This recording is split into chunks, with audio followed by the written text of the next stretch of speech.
আমাকে গালি দিলে আমি কিচ্ছু বলবো না, আমার বাবাকে গালি দিলেও আমি কিচ্ছু বলবো না, কিন্তু আমার রাসূলকে নিয়ে যে হ্যায় প্রতিপন্ন করে কথা বলবে, আমার রাসূলকে নিয়ে যে কুযুক্ত করে কথা বলবে, আমার রাসূলের চরিত্র নিয়ে যে কথা বলবে, সেই কুলাঙ্গারের তুতি চেপে ধরতে 1 সেকেন্ড দেরি করা হবে না।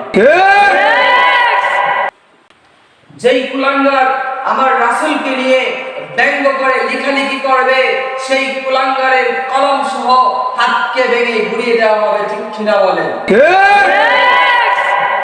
এই বাংলার জমিনে আমার রাসূলকে ব্যঙ্গ করে কথা বলেছে, আমার রাসূলকে অপমান করে কথা বলেছে, আমার রাসূলকে হেয় প্রতিপন্ন করে কথা বলেছে। এই কুলাঙ্গারের বিচার যদি বাংলার জমিনে না হয়, তাহলে বাংলার তাওহীদি জনতা বুকে আঙ্গুল দিয়ে বসে থাকবে না।